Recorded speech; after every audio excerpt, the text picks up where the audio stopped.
ತಮಿಳುನಾಡಲ್ಲಿ ಆಗ್ತಾ ಇರುವಂತಹ ರಾಜಕೀಯ ಬೆಳವಣಿಗೆ ಇಡೀ ಇತಿಹಾಸದಲ್ಲೇ ಯಾರು ಕೂಡ ನೋಡಿರಲಿಲ್ಲ. ಇಡೀ ಇತಿಹಾಸದಲ್ಲೇ ತಮಿಳುನಾಡಲ್ಲಿ ಇಂಥ ಪರಿಸ್ಥಿತಿ ಬಂದಿರಲಿಲ್ಲ ಅಂತ ಹೇಳಿ ಈಗ ಚರ್ಚೆ ಆಗ್ತಾ ಇದೆ. ಅಂತ ಟ್ವಿಸ್ಟ್ ಟರ್ನ್ಗಳು ಸಿಗ್ತಾ ಇದೆ. ಈಗ ತಮಿಳುನಾಡು ರಾಜಕೀಯ ರಣರೋಚಕ ಆಗ್ತಾ ಇದೆ. ಕ್ಷಣ ಕ್ಷಣಕ್ಕೂ ಇಂಟ್ರೆಸ್ಟಿಂಗ್ ಆಗ್ತಾ ಇದೆ ತಮಿಳುನಾಡು ಪಾಲಿಟಿಕ್ಸ್. ತಮಿಳುನಾಡು ರಾಜಕೀಯ ಈಗ ಕ್ಷಣ ಕ್ಷಣಕ್ಕೂ ಇಂಟ್ರೆಸ್ಟಿಂಗ್ ಆಗ್ತಾ ಇದೆ. ಕ್ಷಣ ಕ್ಷಣಕ್ಕೂ ರಣರೋಚಕ ತಿರುವುಗಳನ್ನ ಪಡಿತಾ ಇದೆ. ಯಾವ ಕ್ಷಣದಲ್ಲಿ ಏನಾಗ್ತಾ ಇದೆ ಅಂತ ಹೇಳಿ ಗೊತ್ತೇ ಆಗ್ತಾ ಇಲ್ಲ. ಎಲ್ಲವೂ ಕೂಡ ಉಲ್ಟಾ ಪಲ್ಟಾ ಪ್ಲಾನ್ ಆಗ್ತಾ ಇದೆ ಈಗ. ಹಾಗಾಗಿ ತಮಿಳುನಾಡು ರಾಜಕೀಯದಲ್ಲಿ ರಣರೋಚಕ ಟ್ವಿಸ್ಟ್ ಇನ್ನೂ ಕೂಡ ಬಾಕಿ ಇದೆ. ಇನ್ನೂ ಕೂಡ ಇಲ್ಲಿ ಯಾವ ಸರ್ಕಾರ ಬರುತ್ತೆ ಅನ್ನುವಂಥದ್ದು ಕನ್ಫರ್ಮೇ ಇಲ್ಲ. ಕಾರಣ ಏನು ಅಂತಂದ್ರೆ ಲಾಸ್ಟ್ ಮೂಮೆಂಟ್ ಅಲ್ಲಿ ಏನೂ ಆಗ್ಬಹುದು. ವಿಸಿಕೆ ಸುದ್ದಿಗೋಷ್ಠಿ ದಿಢೀರಾಗಿ ಮುಂದೂಡಿಕೆ ಆಗಿದೆಯಂತೆ. ಈಗ ನೋಡಿ, ಇದೇ ಹೇಳಿದ್ರು, ಯಾವ ಕ್ಷಣದಲ್ಲಿ ಏನ್ ಬೇಕಾದ್ರೂ ಆಗ್ಬೋದು. ತಮಿಳುನಾಡು ರಾಜಕೀಯದಲ್ಲಿ ಈಗ ರಣರೋಚಕ ಟ್ವಿಸ್ಟ್. ವಿಸಿಕೆ 10 ಗಂಟೆಗೆ ಅಥವಾ 10 ಗಂಟೆ ನಂತರ ಸುಮಾರು 10 ಕಾಲ ಹಂಗೆ ಸುದ್ದಿಗೋಷ್ಠಿಯನ್ನ ಮಾಡ್ತೀವಿ. ಸುದ್ದಿಗೋಷ್ಠಿ ಮಾಡಿ ಬೆಂಬಲ ಯಾರಿಗೆ ಸೂಚಿಸ್ತಾ ಇದೀವಿ ಅಂತ ಹೇಳಿ ಮಾಹಿತಿ ಕೊಡ್ತೀವಿ ಅಂತ ತಿಳಿಸಿದ್ರು. ಆದ್ರೆ ಈಗ 10 ಗಂಟೆಗೆ ನಿಗದಿ ಆಗಿದ್ದಂತಹ ವಿಸಿಕೆ ನಾಯಕರ ಸುದ್ದಿಗೋಷ್ಠಿ ಪೋಸ್ಟ್ಪೋನ್ ಆಯಿತು. ಸುದ್ದಿಗೋಷ್ಠಿ ಮುಂದೂಡಿಕೆಯಾಗಿ ಮಾಡ್ತಾ ಇದೀವಿ ಅಂತ ಹೇಳಿ ವಿಸಿಕೆ ನಾಯಕರು ಈಗ ಕೊಟ್ಟಿರುವಂತಹ ಹೇಳಿಕೆ. ತಮಿಳುನಾಡು ರಾಜಕೀಯ ಕ್ಷಣ ಕ್ಷಣಕ್ಕೂ ಕೂಡ ರಣರೋಚಕ ಆಗ್ತಾ ಇದೆ. ಎಲ್ಲರೂ ಕೂಡ ಕಾಯ್ತಾ ಇದ್ರು, ವಿಸಿಕೆಯಿಂದ ಏನ್ ನಿರ್ಧಾರ ಬರುತ್ತೆ, 10 ಗಂಟೆ ಅಥವಾ 10 ಕಾಲಷ್ಟರಲ್ಲಿ ಇವರು ಸುದ್ದಿಗೋಷ್ಠಿ ಮಾಡ್ತಾರೆ, ಇವ್ರ ಬೆಂಬಲ ಯಾರಿಗೆ ಅಂತ ಹೇಳಿ ಸೂಚಿಸ್ತಾರೆ ಅಂತ ಹೇಳಿ ಎಲ್ಲರೂ ಕೂಡ ಕಾಯ್ದು ಕೂತಿದ್ರು. ಆದ್ರೆ ಇಲ್ಲಿ ಗೊತ್ತಾಗ್ತಾ ಇರುವಂತದ್ದು, ವಿಸಿಕೆ ನಾಯಕರೇ ಇದು ಖುದ್ದು ಮಾಹಿತಿಯನ್ನ ಕೊಟ್ಟಿದ್ದಾರಂತೆ. ಈಗ 10 ಗಂಟೆಗೆ ಏನು ಫಿಕ್ಸ್ ಆಗಿತ್ತಲ್ಲ ವಿಸಿಕೆ ನಾಯಕರ ಸುದ್ದಿಗೋಷ್ಠಿ, ಈ ಸುದ್ದಿಗೋಷ್ಠಿ ಈಗ ಪೋಸ್ಟ್ಪೋನ್ ಆಯಿತು, ಮುಂದೂಡಿಕೆ ಆಗಿದೆ ಅಂತ ಹೇಳಿ ಖುದ್ದು ವಿಸಿಕೆ ನಾಯಕರು ಕೊಟ್ಟಿರುವಂತ ಮಾಹಿತಿ. ಇನ್ನ ಏನೆಲ್ಲ ಮುಂದೂಡಿಕೆ ಆಗುತ್ತೋ, ಏನ್ ಪ್ಲಾನಿಂಗ್ ಆಗ್ತಾ ಇದೆಯೋ ಒಂದು ಅರ್ಥ ಆಗ್ತಾ ಇಲ್ಲ. ಆದ್ರೆ ಟೈಮ್ ಮಾತ್ರ ಹೋಗ್ತಾ ಇದೆ. ಬಹಳ ಕಡಿಮೆ ಸಮಯ ಇವಾಗ ಉಳಿದಿರುವಂಥದ್ದು. ಇಲ್ಲ ಅಂತಂದ್ರೆ ಲಾಸ್ಟ್ ಮೂಮೆಂಟ್ ಅಲ್ಲಿ ಏನ್ ಬೇಕಾದ್ರೂ ಆಗ್ಬೋದು. ಎಲ್ಲವೂ ಕೂಡ ಅಂದ್ಕೊಳ್ಳಂಗೆ ಆಗಿದ್ದಿದ್ರೆ ಬಹುಶಃ ಇಷ್ಟೊತ್ತಲ್ಲಿ ವಿಜಯ್ ಸಿಎಂ ಆಗಿರ್ಬೇಕಿತ್ತು. ಬಟ್ ಇದೆಲ್ಲವೂ ಕೂಡ ತಮಿಳುನಾಡು ರಾಜಕೀಯ ಯಾವುದೇ ಒಂದು ರಾಜ್ಯದಲ್ಲೂ ಕೂಡ ಬಹುಶಃ ಇಷ್ಟೊಂದು ಟ್ವಿಸ್ಟ್ ಟರ್ನ್ಗಳು ಅಥವಾ ಇಷ್ಟೊಂದು ಇಂಟ್ರೆಸ್ಟಿಂಗ್ ಎಲ್ಲೂ ಕೂಡ ನೋಡಿರ್ಲಿಕ್ಕಿಲ್ಲ. ಹಾಗಾಗಿ ಈಗ ಮತ್ತೊಮ್ಮೆ ಗೊತ್ತಾಗ್ತಾ ಇರುವಂತದ್ದು, ಈಗ ವಿಸಿಕೆ ನಾಯಕರ ಸುದ್ದಿಗೋಷ್ಠಿ ಏನಿತ್ತು 10 ಗಂಟೆಗೆ ಒಂದಷ್ಟು ಷರತ್ತುಗಳನ್ನ ಇಟ್ಕೊಂಡಿದೀವಿ, ಷರತ್ತುಗಳನ್ನ ಇಟ್ಕೊಂಡು ಅದಾದ ನಂತರ ಬೆಂಬಲ ಸೂಚಿಸ್ತೀವಿ ಅಂತ ಹೇಳಿ ಚರ್ಚೆ ಆಗ್ತಾ ಇತ್ತು. ಆದ್ರೆ ಈಗ ಗೊತ್ತಾಗ್ತಾ ಇರುವಂತದ್ದು, ದಿಢೀರಾಗಿ ವಿಸಿಕೆ ಸುದ್ದಿಗೋಷ್ಠಿಯನ್ನ ಮುಂದೂಡಿಸಿದೆ. 10 ಗಂಟೆಗೆ ಫಿಕ್ಸ್ ಆಗಿತ್ತು ವಿಸಿಕೆ ನಾಯಕರ ಸುದ್ದಿಗೋಷ್ಠಿ. ಎಲ್ಲರೂ ಕಾಯ್ತಾ ಇದ್ರು ಏನ್ ನಿರ್ಧಾರ ಆಗುತ್ತೆ ಅಂತ ಹೇಳಿ. ಕಾರಣ ಏನು ಅಂತಂದ್ರೆ, ನಿನ್ನೆ ಗಂಟೆಗಟ್ಟಲೆ ಮೀಟಿಂಗ್ ಮಾಡಿದ್ದಾರೆ ವಿಸಿಕೆ ನಾಯಕರು. ಅದಾದ ನಂತರ ಮೀಟಿಂಗ್ ಆದ ನಂತರ ಹೇಳಿಕೆ ಕೊಟ್ಟಿದ್ದಾರೆ. ನಾಳೆ ಅಂತಿಮವಾಗಿ ಫೈನಲ್ ನಿರ್ಧಾರ ಏನಿದೆ ನಮ್ಮ ಕಡೆಯಿಂದ ಅದನ್ನ ನಾವು ತಿಳಿಸ್ತೀವಿ ಅಂತ ಹೇಳಿದ್ರು. ಅದಾದ ನಂತರ ಬೆಳಿಗ್ಗೆ 10 ಗಂಟೆಗೆ ಸುದ್ದಿಗೋಷ್ಠಿ ಇದೆ, ಸುದ್ದಿಗೋಷ್ಠಿಯಲ್ಲಿ ಮಾಹಿತಿಯನ್ನ ಕೊಡ್ತೀವಿ ಅಂತ ಹೇಳಿ ತಿಳಿಸಿದ್ರು. ಆದ್ರೆ ಈಗ ಆ ಸುದ್ದಿಗೋಷ್ಠಿನೇ ಪೋಸ್ಟ್ಪೋನ್ ಆಗೋಯ್ತು. ಹಾಗಾಗಿ ಅದು ಹೇಗೆ ಪೋಸ್ಟ್ಪೋನ್ ಆಯ್ತು, ಏನಾಯ್ತು ಅಂತ ಹೇಳಿ ಗೊತ್ತಿಲ್ಲ. ಒಳಗಿನ ರಾಜಕೀಯ ಏನ್ ನಡೀತಾ ಇದೆ ಅನ್ನೋಂಥದ್ದು ಕೂಡ ಬಹಳ ಕುತೂಹಲ ಇದೆ. ತಮಿಳುನಾಡು ರಾಜಕೀಯಕ್ಕೆ ಈಗ ಬಿಗ್ ಟ್ವಿಸ್ಟ್ ಒಂದು ಸಿಗ್ತಾ ಇದೆ. ವಿಜಯ್ ವಿರುದ್ಧ ತೆರೆಮರೆಯಲ್ಲಿ ಸ್ಟಾಲಿನ್ ತಂತ್ರವನ್ನ ರೂಪಿಸ್ತಾ ಇದ್ದಾರಾ? ವಿಜಯ್ಗೆ ಬೆಂಬಲ ಘೋಷಿಸಲು ವಿಸಿಕೆ ವಿಳಂಬ ಮಾಡ್ತಾ ಇದೆ. ಯಾಕೆ, ಯಾರ ಕೈವಾಡ ಇದೆ? ವಿಸಿಕೆ ವಿಳಂಬದ ಹಿಂದಿದೆಯಾ ಸ್ಟಾಲಿನ್ ತಂತ್ರಗಾರಿಕೆ ಅನ್ನೋ ಪ್ರಶ್ನೆ ಈಗ. ತಮಿಳುನಾಡು ರಾಜಕೀಯಕ್ಕೆ ಇದು ಬಿಗ್ ಟ್ವಿಸ್ಟ್. ಈ ರೀತಿಯಾದಂತಹ ಚರ್ಚೆ ಈಗ ಆರಂಭ ಆಗಿದೆ. ವಿಜಯ್ ವಿರುದ್ಧ ತೆರೆಮರೆಯಲ್ಲಿ ಸ್ಟಾಲಿನ್ ಎಲ್ಲವೂ ಕೂಡ ಪ್ಲಾನಿಂಗ್ ಮಾಡ್ಕೊಳ್ತಾ ಇದ್ದಾರೆ. ಹೊರಗೆ ಮಾತ್ರ ಹೇಳಿಕೆ ಕೊಡ್ತಾ ಇದ್ದಾರೆ, ಟಿವಿಕೆ ಪಕ್ಷ ಅಧಿಕಾರಕ್ಕೆ ಬರ್ಲಿ ಬಿಡಿ, ನಮಗೇನ್ ಸಮಸ್ಯೆ ಇಲ್ಲ ಅಂತ ಹೇಳಿ ಖುದ್ದು ಸ್ಟಾಲಿನ್ ಹೇಳಿದ್ರು. ಆದ್ರೆ ಇಲ್ಲಿ ಒಳಗೊಳಗೆ ಏನ್ ಮಾಡ್ತಿದ್ದಾರೆ ಅಂತ ಹೇಳಿ ಯಾರಿಗ್ ಗೊತ್ತು. ನಿನ್ನೆ ರಾತ್ರಿ ಸ್ಟಾಲಿನ್ ಭೇಟಿಯಾಗಿರೋ ಬಗ್ಗೆ ಮಾಹಿತಿ ಕೂಡ ಸಿಗ್ತಾ ಇದೆ. ತಮಿಳುನಾಡು ರಾಜಕೀಯಕ್ಕೆ ಇದು ಬಿಗ್ ಟ್ವಿಸ್ಟ್. ಇವತ್ತು ಬೆಳಗ್ಗೆ ವಿಸಿಕೆಯಿಂದ ಸುದ್ದಿಗೋಷ್ಠಿ ಆಗ್ಬೇಕಿತ್ತು. ದಿಢೀರಾಗಿ ನಿನ್ನೆ ರಾತ್ರಿ ಅವರು ಸ್ಟಾಲಿನ್ ಜೊತೆ ಭೇಟಿಯಾಗಿದ್ದಾರಂತೆ. ಈಗ ವಿಜಯ್ಗೆ ಬೆಂಬಲ ಘೋಷಿಸಲು ವಿಸಿಕೆ ವಿಳಂಬ ಮಾಡ್ತಾ ಇದೆ. ಯಾಕೆ? ವಿಸಿಕೆ ವಿಳಂಬದ ಹಿಂದಿದೆಯಾ ಸ್ಟಾಲಿನ್ ತಂತ್ರಗಾರಿಕೆ ಏನು ಅಂತ ಚರ್ಚೆ ಈಗ ಆಗ್ತಾ ಇದೆ. ನಿನ್ನೆ ರಾತ್ರಿ ಸ್ಟಾಲಿನ್ ಭೇಟಿಯಾಗಿರೋ ಮಾಹಿತಿ ಕೂಡ ಸಿಗ್ತಾ ಇದೆ. ನಿನ್ನೆ ರಾತ್ರಿ ಸ್ಟಾಲಿನ್ ಭೇಟಿಯಾಗಿದ್ದಾರಂತೆ ವಿಸಿಕೆ ನಾಯಕರು. ಇವತ್ತು ಬೆಳಗ್ಗೆ ಸುದ್ದಿಗೋಷ್ಠಿ ಮಾಡ್ತೀವಿ ಅಂತ ಹೇಳಿದಂತಹ ವಿಸಿಕೆ ಪಾರ್ಟಿಯ ನಾಯಕರು ಈಗ ದಿಢೀರಾಗಿ ಪೋಸ್ಟ್ಪೋನ್ ಮಾಡ್ಬಿಟ್ರಲ್ಲ, ಹೇಗೆ ಅಂತ ಹೇಳಿ ನೀವೆಲ್ಲರೂ ಕೂಡ ಯೋಚನೆ ಮಾಡ್ತಾ ಇದ್ವಿ. ಈಗ ನೋಡಿ, ಸ್ಟಾಲಿನ್ ಅವರನ್ನ ನಿನ್ನೆ ರಾತ್ರಿ ಇವರು ಭೇಟಿಯಾಗಿದ್ದಾರಂತೆ. ಇನ್ನ ಭೇಟಿಯಾಗಿ ಅದೇನ್ ಚರ್ಚೆ ಮಾಡಿದ್ದಾರೋ, ಅದೇನ್ ಮಾತಾಡಿದಾರೋ ಗೊತ್ತಿಲ್ಲ. ವಿಸಿಕೆ ವಿಳಂಬದ ಹಿಂದೆ ಸ್ಟಾಲಿನ್ ಕೈವಾಡ ಇದೆಯಾ ಅನ್ನುವಂಥ ಚರ್ಚೆ ಈಗ ಆಗ್ತಾ ಇದೆ. ಹಾಗಾಗಿ ಸದ್ಯಕ್ಕೆ ಬಹಳ ರಣರೋಚಕ ಟ್ವಿಸ್ಟ್ ಗಳನ್ನ ಪಡಿತಾ ಇದೆ ತಮಿಳುನಾಡು ರಾಜಕೀಯ.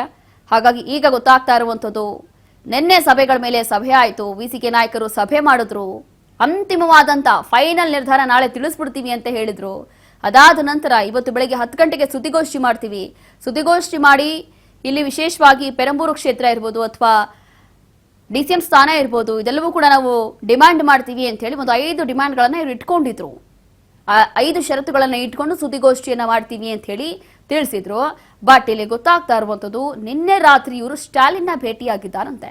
ಸ್ಟಾಲಿನ್ನ ಭೇಟಿಯಾಗಿ ಅದಾದ ನಂತರ ಈಗ ದಿಢೀರಾಗಿ ಸುದ್ದಿಗೋಷ್ಠಿ ಯಾಕೆ ಮುಂದೂಡಿಸಿದ್ರು? ಹಾಗಾದ್ರೆ ಇದರ ಹಿಂದೆ ಏನೆಲ್ಲ ಆಗ್ತಾ ಇದೆ? ಇದರ ಹಿಂದೆ ಸ್ಟಾಲಿನ್ ಕೈವಾಡ ಏನಾದರೂ ಇದೆಯಾ ಅನ್ನುವಂತ ಚರ್ಚೆ ಆಗ್ತಾ ಇದೆ. ಇಂತಹ ಪ್ರಶ್ನೆ ಈಗ ಸದ್ಯಕ್ಕೆ ಹುಟ್ಟುತ್ತಾ ಇದೆ.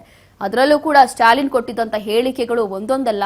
ಸ್ಟಾಲಿನ್ ಖುದ್ದು ಹೇಳಿದ್ರು ಮೊನ್ನೆ ಅಷ್ಟೇ, ಇಲ್ಲಿ ಟಿವಿಗೆ ಪಕ್ಷ ಅಧಿಕಾರದಲ್ಲಿ ಬರಲಿ ಬಿಡಿ, ನಮಗೇನು ಸಮಸ್ಯೆ ಇಲ್ಲ ಅಂತ ಹೇಳಿ ಇವರು ಖುದ್ದು ಸ್ಟಾಲಿನ್ ಹೇಳಿರ್ತಾರ. ಅದರಲ್ಲೂ ಕೂಡ ಇವರು ಎಲ್ಲೋ ಒಂದು ರೀತಿಯಾಗಿ ಮೊದಲನೇದಾಗಿ ಯಾವಾಗ ಬಹುಮತದಿಂದ ಗೆದ್ದಿರ್ತಾರೆ ವಿಜಯ್ ಅಂತ ಹೇಳಿ ಗೊತ್ತಾಯ್ತು ಫಲಿತಾಂಶದ ದಿನ, ಅವಾಗ ಫುಲ್ ರೊಚ್ಚಿಗೆದ್ದಿರ್ತಾರೆ ಸ್ಟಾಲಿನ್. ಅದಾದ ನಂತರ ಈಗ ತಮಿಳುನಾಡಿನಲ್ಲಿ ಈಗ ಕ್ಷಣಕ್ಕೊಂದು ತಿರುವುಗಳು ಸಿಗ್ತಾ ಇದೆ. 4ನೇ ದಿನವೂ ಕೂಡ ಮುಂದುವರಿತಾ ಇದೆ ರಾಜಕೀಯ ಪ್ರಹಸನ. ವಿಸಿಕೆ ನಾಯಕರ ಬೆಂಬಲ ಎದುರು ನೋಡ್ತಾ ಇರುವಂತಹ ವಿಜಯ್ ಈಗ ವಿಸಿಕೆ ನಾಯಕರನ್ನ ವಿಜಯ್ ಭೇಟಿ ಮಾಡುವಂತ ಸಾಧ್ಯತೆ ಇದೆ. ಖುದ್ದು ತಾವೇ ಅಖಾಡಕ್ಕೆ ಇಳಿಯಲು ಸಜ್ಜಾಗ್ತಿದ್ದಾರೆ ಈಗ ದಳಪತಿ. ದಿಢೀರಾಗಿ ಸುದ್ದಿಗೋಷ್ಠಿ ಮುಂದೂಡಿಕೆ ಆಯಿತು. ಹಾಗಾಗಿ ಈಗ ತಮಿಳುನಾಡು ರಾಜಕೀಯದಲ್ಲಿ ಕ್ಷಣಕ್ಕೊಂದು ಟ್ವಿಸ್ಟ್ ಈಗ ಮತ್ತೆ ಗೊತ್ತಾಗ್ತಾ ಇರುವಂತದ್ದು. 4 ದಿನ ಆಗೋಯ್ತು. 4 ದಿನ ಆದ್ರೂ ಕೂಡ ಈ ಒಂದು ಗೊಂದಲ ಹೀಗೆ ಮುಂದುವರಿತಾ ಇದೆ. ಇಲ್ಲಿ ಯಾರು ಸಿಎಂ ಆಗ್ತಾರೆ, ಏನಾಗುತ್ತೆ ಅಂತ ಹೇಳಿ ಗೊತ್ತಿಲ್ಲ. ಇನ್ನ ವಿಸಿಕೆ ನಾಯಕರನ್ನ ನಾನು ಖುದ್ದು ಭೇಟಿ ಆಗ್ತೀನಿ ಅಂತ ಹೇಳಿ ದಳಪತಿ ವಿಜಯ್ ಈಗ ಮುಂದಾಗ್ತಾ ಇದ್ದಾರಂತೆ. ಹಾಗಾಗಿ ಇಲ್ಲಿ ವಿಸಿಕೆ ನಾಯಕರನ್ನ ಖುದ್ದು ಭೇಟಿಯಾಗಿ ಚರ್ಚೆ ಮಾಡುವಂತ ಸಾಧ್ಯತೆ ಇದೆ. ತಮಿಳುನಾಡು ರಾಜಕೀಯದಲ್ಲಿ ಇದು ನಿಜವಾಗ್ಲೂ ಕೂಡ ಕ್ಷಣಕ್ಕೊಂದು ಟ್ವಿಸ್ಟ್, ಕ್ಷಣಕ್ಕೊಂದು ತಿರುವು. 4ನೇ ದಿನ ಇದು. 4 ದಿನ ಆದ್ರೂ ಕೂಡ ರಾಜಕೀಯ ಪ್ರಹಸನ ಮುಂದುವರೆದಿದೆ.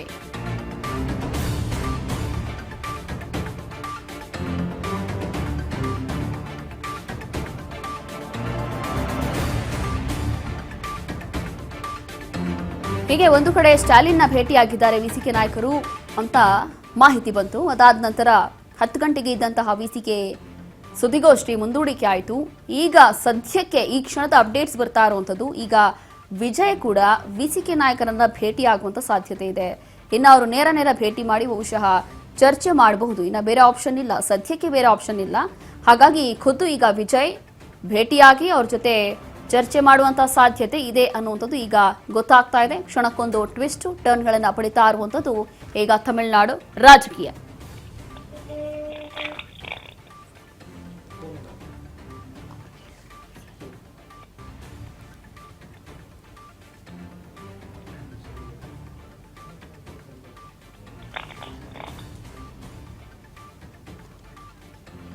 ಮತ್ತಷ್ಟು ಡೀಟೇಲ್ಸ್ ಅನ್ನ ಕೊಡ್ತಾರೆ ನಮ್ಮ ಪ್ರತಿನಿಧಿ ಶಿವು.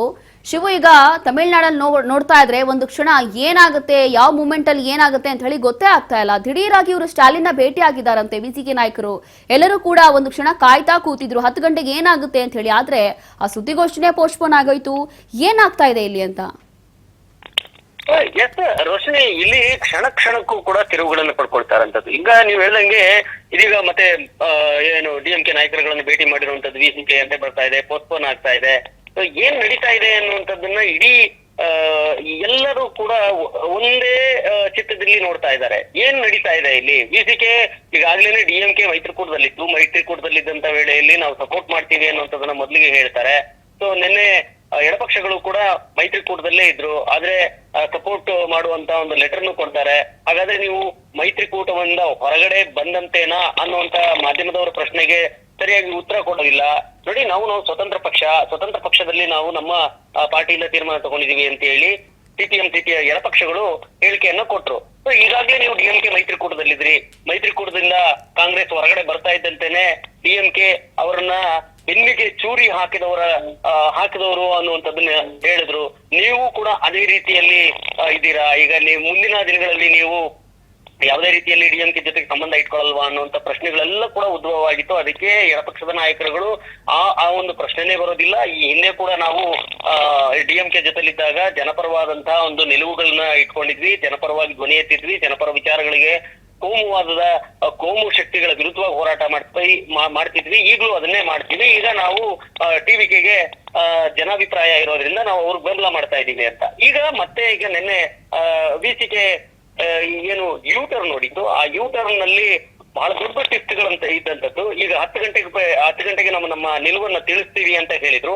10 ಗಂಟೆಗೆ ನಿಲುವನ್ನ ಮಾಧ್ಯಮಗೋಷ್ಠಿಯಲ್ಲಿ ತಿಳಿಸ್ತೀವಿ ಅಂತ ಹೇಳಿದವ್ರಿಗೆ ದಿಢೀರ್ ಅಂತ ಹೇಳಿ ಮತ್ತೆ ಡಿಎಂಕೆ ನಾಯಕರುಗಳನ್ನ ಭೇಟಿ ಆಗ್ತಿದ್ದಾರೆ. ಅಂದ್ರೆ ವಿಸಿಕೆಯನ್ನ ಡಿಎಂಕೆ ನಿಯಂತ್ರಣ ಮಾಡ್ತಾ ಇದೆ ಅನ್ನುವಂಥದ್ದು ಇಲ್ಲಿ ಸ್ಪಷ್ಟವಾಗಿ ಗೊತ್ತಾಗ್ತಾ ಇದೆ.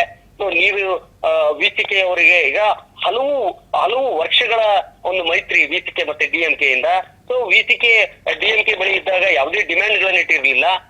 ಆದ್ರೆ ಈಗ ಈ ರೀತಿ ಉಪಮುಖ್ಯಮಂತ್ರಿ ಕೇಳ್ತಾರೆ ಅಂತ ಹೇಳಿದ್ರೆ ಅದು ಡಿಎಂಕೆನೆ ಇವರಿಗೆ ಪ್ರೆಷರ್ ಮಾಡ್ತಾ ಇದೆ. ಡಿಎಂಕೆ ನೀವು ಟಿವಿಕೆ ಹತ್ರ ಉಪಮುಖ್ಯಮಂತ್ರಿ ತಗೊಳ್ಳಿ, ಪೆರಂಬೂರ್ ತಗೊಳ್ಳಿ, ಮಂತ್ರಿ ಸ್ಥಾನವನ್ನು ತೇಳಿ, ಈ ರೀತಿಯಲ್ಲಿ ಡಿಕ್ಟೇಟ್ ಮಾಡ್ತಾ ಇದೆ ಅನ್ನುವಂತ ಒಂದು ಚರ್ಚೆ ಕೂಡ ರಾಜಕೀಯ ಪಡಸಾಲೆಯಲ್ಲಿ ಏನ್ ಶುರುವಾಗಿತ್ತು. ಅದಕ್ಕೆ ಈಗ ಇಂಬು ಕೊಟ್ಟಂತೆ, ಅದಕ್ಕೆ ಪುಷ್ಟಿ ಕೊಟ್ಟಂತೆ ಮತ್ತೆ ಈಗ ಡಿಎಂಕೆ ನಾಯಕರುಗಳನ್ನ ಭೇಟಿ ಆಗ್ತಾ ಇರುವಂತದ್ದು. ಅವ್ರನ್ನ ಭೇಟಿ ಆಗ್ತಾ ಇದಾರೆ ಅಂತ ಹೇಳಿದ್ರೆ ಈಗ ಡಿಎಂಕೆ ಅವರು ಎಸ್ ನೀವು ಹೋಗಿ ಏನು ತೊಂದರೆ ಇಲ್ಲ ಅಂತ ಹೇಳ್ತಾರಾ, ನೀವು ಅಲ್ಲಿದ್ದುಕೊಂಡೇ ಡಿಎಂಕೆ ಕೆಲಸಗಳನ್ನು ಕೂಡ ಆಗ್ತವೆ ಅನ್ನುವಂಥದ್ದು ಏನಾದ್ರು ಹೇಳಿದಾರಾ?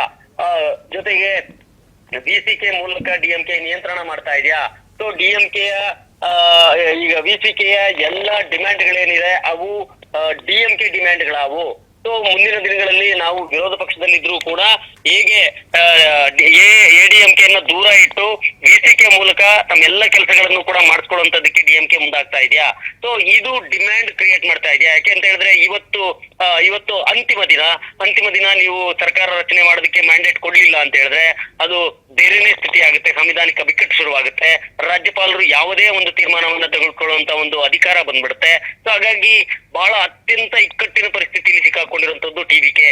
ಸೊ ಈಗ ಡಿಎಂಕೆ ಮತ್ತೆ ವಿಸಿಕೆ ನಡ್ಕೊಳ್ತಾ ಇರೋ ರೀತಿ ತಮಿಳುನಾಡಿನಲ್ಲಿ ರಾಜಕೀಯ ತಜ್ಞರಿರ್ಬೋದು, ತಮಿಳುನಾಡಿನ ಜನ ಇರ್ಬೋದು, ಇಲ್ಲಿನ ಚಿಂತಕರಿರ್ಬೋದು, ಎಲ್ರಿಗೂ ಕೂಡ ಒಂದ್ ರೀತಿಯಲ್ಲಿ ಆಕ್ರೋಶ ಬರುವಂತೆ ಮಾಡ್ತಾ ಇದೆ ಅಂತ ಹೇಳಿ ಗೊತ್ತಾಗ್ತಾ ಇದೆ. ಅಂದ್ರೆ ನೀವು ಕೊಡ್ತೀವಿ ಅನ್ಬೇಕು, ಇಲ್ಲ ಅಂದ್ರೆ ಇಲ್ಲ ಅನ್ಬೇಕು, ಈ ರೀತಿಯಲ್ಲಿ ನೀವು ಕ್ಷಣಕ್ಕೊಂದು ನಿಮಿಷಕ್ಕೊಂದು ವಿಚಾರಗಳನ್ನು ಹೇಳ್ತಾ ಇದ್ರೆ, ಡಿಮ್ಯಾಂಡ್ಗಳನ್ನ ಮಾಡ್ತಾ ಇದ್ರೆ ಇದು ನಿಜಕ್ಕೂ ಕೂಡ ನೀವೇ ಎಡಿಎಂಕೆ ಜೊತೆಗೆ ಹೋಗೋದಕ್ಕೆ ರಹದಾರಿ ಮಾಡ್ಕೊಡುವಂತಹ ಒಂದು ಸ್ಥಿತಿ ಇದೆ ಅನ್ನುವಂತ ಒಂದು ಚರ್ಚೆಗಳೀಗ ಶುರುವಾಗ್ತಾ ಇದೆ. ರೋಶಿನಿ, ಎಸ್, ಥ್ಯಾಂಕ್ ಯು ಶಿವನ್ ಎಲ್ಲ ಡೀಟೇಲ್ಸ್ಗಾಗಿ. ಹೇಗೆ ಸದ್ಯಕ್ಕೆ ಆಗ್ತಾ ಇರುವಂತಹ ಬೆಳವಣಿಗೆ ಇದು ಅಂತಂದ್ರೆ, ಮೊದಲನೇದಾಗಿ ಇವರು ವಿಸಿಕೆ ನಾಯಕರಿಂದ ಬಹಳಷ್ಟು ನಿರೀಕ್ಷೆ ಇತ್ತು, ಏನೋ ಮಾಡ್ತಾರೆ, ಲಾಸ್ಟ್ ಮೂಮೆಂಟ್ ಅಲ್ಲಿ ಸಪೋರ್ಟ್ ಮಾಡಬಹುದು ಅನ್ನುವಂತ ಒಂದು ನಂಬಿಕೆ ಇತ್ತು. ಆದ್ರೆ ಈಗ ದಿಢೀರಾಗಿ ಈ ರೀತಿಯಾಗಿ ಸುದ್ದಿಗೋಷ್ಠಿಯನ್ನ ಮುಂದುವರಿಸಿದ್ದು ಅಥವಾ ಈ ರೀತಿಯಾಗಿ ಮುಂದೂಡಿಕೆ ಮಾಡಿದ್ದು ಎಷ್ಟರ ಮಟ್ಟಿಗೆ ಸರಿ ಅಂತೇಳಿ ಆಕ್ರೋಶ ಕೂಡ ವ್ಯಕ್ತ ಆಗ್ತಾ ಇದೆ. ಅದರಲ್ಲೂ ಕೂಡ ಈಗ ನಮ್ಮ ಪ್ರತಿನಿಧಿ ಹೇಳೋ ಹಾಗೆ ಇವತ್ತು ಅಂತಿಮ ದಿನ, ಲಾಸ್ಟ್ ಮೂಮೆಂಟ್ ಅಲ್ಲಿ ಸಪೋರ್ಟ್ ಮಾಡ್ತೀವಿ ಅಥವಾ ನಮ್ಮ ಕೆಲವೊಂದು ಷರತ್ತುಗಳಿದೆ ಅದಕ್ಕೆ ವಿಜಯ್ ಅಂತಂದ್ರೆ ಟಿವಿಕೆ ಪಕ್ಷದವರು ಒಪ್ಕೊಳ್ಬೇಕು ಅಂತ ಹೇಳಿ ಡಿಮ್ಯಾಂಡ್ ಅನ್ನ ಇಟ್ಟಿದ್ದಂತ ವಿಸಿಕೆ ನಾಯಕರು ದಿಢೀರಾಗಿ ಈ ರೀತಿಯಾಗಿ ಸುದ್ದಿಗೋಷ್ಠಿಯನ್ನ ಮುಂದೂಡಿಕೆ ಮಾಡಿದ್ರು. ಯಾಕೆ ಅನ್ನೋ ಪ್ರಶ್ನೆ ಹುಟ್ಟುತ್ತಾ ಇತ್ತು, ಚರ್ಚೆ ಆಗ್ತಾ ಇತ್ತು. ಅದರ ನಡುವೆ ಗೊತ್ತಾಗಿತ್ತು ಇಲ್ಲಿ ಸ್ಟಾಲಿನ್ ಅವರನ್ನ ಭೇಟಿಯಾಗಿದ್ದಾರೆ ನಿನ್ನೆ ರಾತ್ರಿ ಅಂತ ಹೇಳಿ. ಇನ್ನು ಆ ಟೈಮಲ್ಲಿ ಸ್ಟಾಲಿನ್ ಏನ್ ಮಾತಾಡಿದ್ದಾರೆ ಏನು ಅಂತ ಹೇಳಿ ಗೊತ್ತಿಲ್ಲ. ಅದರಲ್ಲೂ ಕೂಡ ಅಷ್ಟು ಸುಲಭ ಅಲ್ಲ ಇದು. ಅದರಲ್ಲೂ ಕೂಡ ಇಲ್ಲಿ ಇಷ್ಟು ವರ್ಷದಿಂದ ತಮ್ಮ ಅಧಿಕಾರದಲ್ಲಿ ಸರ್ಕಾರವನ್ನು ನಡೆಸ್ಕೊಂಡ್ ಬಂದಿರುವಂತಹ ಕೆಲ ನಾಯಕರೇನಿದ್ದಾರೆ, ಅದು ಡಿಎಂಕೆನೇ ಇರಲಿ ಅಥವಾ ಮತ್ತೊಂದು ಪಕ್ಷನೇ ಇರಲಿ, ಅಷ್ಟು ಸುಲಭವಾಗಿ ಹೊಸ ಪಕ್ಷಕ್ಕೆ ಅಥವಾ ಹೊಸ ಅಧಿಕಾರವನ್ನ ಸೃಷ್ಟಿ ಮಾಡಲಿಕ್ಕೆ, ಹೊಸ ಗೌರ್ಮೆಂಟ್ ಅನ್ನ ಫಾರ್ಮ್ ಮಾಡಲಿಕ್ಕೆ ಬಿಡೋದಿಲ್ಲ ಅನ್ನುವಂಥದ್ದು ಇಲ್ಲಿ ಸ್ಪಷ್ಟವಾಗಿ ಗೊತ್ತಾಗ್ತಾ ಇದೆ. ಹಾಗಾಗಿ ಈಗ ತಮಿಳುನಾಡಲ್ಲಿ ಈಗ ಇರುವಂತಹ ಪರಿಸ್ಥಿತಿ, ಇಡೀ ಇತಿಹಾಸದಲ್ಲಿ ಇಂಥ ಸಿಚುವೇಶನ್ ಬರಲಿಲ್ಲ ಅಂತ ಇಲ್ಲಿನ ಜನ ಈಗ ಮಾತಾಡ್ತಾ ಇದ್ದಾರೆ. ಇಷ್ಟೊಂದು ಗೊಂದಲ ಅಥವಾ ಎಂಥ ಕನ್ಫ್ಯೂಷನ್ನು ಅಥವಾ ಇಷ್ಟೊಂದು ಗೇಮ್ ಪ್ಲಾನಿಂಗು ಒಳಗೆ ಏನು ನಡೀತಾ ಇದೆ, ಇಷ್ಟೊಂದು ತಂತ್ರಗಾರಿಕೆ ಇದೆಲ್ಲವೂ ಕೂಡ ಇಡೀ ಇತಿಹಾಸದಲ್ಲಿ ತಮಿಳುನಾಡು ರಾಜಕೀಯದಲ್ಲಿ ನೋಡೇ ಇಲ್ಲ. ಇದು ಮೊದಲನೇ ಬಾರಿ ಇಷ್ಟೊಂದು ಸರ್ಕಸ್ ಮಾಡ್ತಾ ಇರುವಂಥದ್ದು ಅಂತ ಹೇಳಿ ಚರ್ಚೆ ಆಗ್ತಾ ಇದೆ. ಮೊದಲನೇದಾಗಿ ನಿನ್ನೆ ವಿಸಿಕೆ ನಾಯಕರು ಸಭೆ ಮಾಡ್ತಾರೆ, ಸಭೆಗಳ ಮೇಲೆ ಸಭೆ, ಗಂಟೆಗಟ್ಟಲೆ ಮಧ್ಯಾಹ್ನದಿಂದ ಸಂಜೆವರೆಗೂ ಸಭೆ ಮಾಡ್ತಾರೆ. ಎಲ್ಲರೂ ಕೂತ್ಕೊಂಡು ತಮ್ಮ ಅಭಿಪ್ರಾಯವನ್ನ ತಿಳಿಸ್ತಾರೆ, ಚರ್ಚೆ ಆಗುತ್ತೆ. ಅದರಲ್ಲೂ ಕೂಡ ನಾವು ಟಿವಿಕೆ ಪಕ್ಷಕ್ಕೆ ಏನಾದರೂ ನಾವು ಬೆಂಬಲ ಸೂಚಿಸಿಲ್ಲ ಅಂತಂದ್ರೆ ನಾವೇ ರಿಸೈನ್ ಮಾಡ್ಬಿಡ್ತೀವಿ, ಅಥವಾ ನಾವೇ ಬೇಕಾದ್ರೆ ಅದನ್ನ ರಾಜೀನಾಮೆ ಕೊಟ್ಬಿಡ್ತೀವಿ ಅಂತ ಶಾಸಕರು ಹೇಳ್ತಾರೆ. ಅದಾದ ನಂತರ ಇಲ್ಲಿ ವಿಸಿಕೆ ಪಕ್ಷದಿಂದ ಬಹುಶಃ ಇವತ್ತು ಮಾಹಿತಿ ಸಿಗುತ್ತೆ ಅಂತಂದ್ರೆ ಬೆಂಬಲ ಸೂಚಿಸ್ತಾರೆ ವಿಜಯ್ಗೆ ಅಂತ ಹೇಳಿ ಎಲ್ಲರೂ ಕೂಡ ಬಹಳ ನಿರೀಕ್ಷೆನೆ ಇಟ್ಕೊಂಡಿದ್ರು. ಕಾರಣ ಏನಂತಂದ್ರೆ ಅವರೇ ಈಗ ಲಾಸ್ಟ್ ಆಪ್ಷನ್ ಇರುವಂತದ್ದು. ಹಾಗಾಗಿ ಲಾಸ್ಟ್ ಮೂಮೆಂಟ್ ಅಲ್ಲಿ ಏನಂತ ಗೊತ್ತಾಯ್ತು, ಈಗ ಈ ಒಂದು ಸುದ್ದಿಗೋಷ್ಠಿಯನ್ನೇ ಮುಂದೂಡಿಸ್ಬಿಟ್ರು ಅಂತಂದ್ರೆ ಇವರೇನು ಸಪೋರ್ಟ್ ಮಾಡ್ತಾರಾ ಅಥವಾ ಇಲ್ವಾ, ಎರಡರಲ್ಲಿ ಒಂದ್ ಹೇಳ್ಬೇಕು. ಸುಮ್ಮನೆ ಸುದ್ದಿಗೋಷ್ಠಿ ನಡೆಸ್ತೀವಿ, ಹೈ ವೋಲ್ಟೇಜ್ ಮೀಟಿಂಗ್ ಮಾಡ್ತಾ ಇದೀವಿ, ಅಭಿಪ್ರಾಯವನ್ನ ಪಡಿತೀವಿ, ಇನ್ನ ಸ್ವಲ್ಪ ಕಾಲಾವಕಾಶ ಬೇಕು, ಇನ್ನೇನು ಕಾಲಾವಕಾಶ ಇಲ್ಲ, ಈಗ ಟೈಮ್ ಬಹಳ ಕಡಿಮೆ ಇದೆ ಈಗ. ಹಾಗಾಗಿ ಆರ್ಯ ಪಾರ್ ಎರಡರಲ್ಲಿ ಒಂದಾಗಬೇಕಾಗತ್ತೆ. ಹಾಗಾಗಿ ಈಗ ಸದ್ಯಕ್ಕೆ ಬಹಳಷ್ಟು ಕುತೂಹಲ ಕ್ಲೈಮ್ಯಾಕ್ಸ್ ಹಂತದಲ್ಲಿ ಇದೆ ಈಗ ಈ ಒಂದು ತಮಿಳುನಾಡು ರಾಜಕೀಯ. ಹಾಗಾಗಿ ಇನ್ನ ಮುಂದಿನ ದಿನಗಳಲ್ಲಿ ಅಂತಂದ್ರೆ ಈಗ ಇವತ್ತೇ ಬಹುಶಃ ಎಲ್ಲೋ ದಳಪತಿ ವಿಜಯ್ ಸಿಎಂ ಆಗ್ತಾರೆ ಅನ್ನುವಂಥ ಚರ್ಚೆ ಇತ್ತು.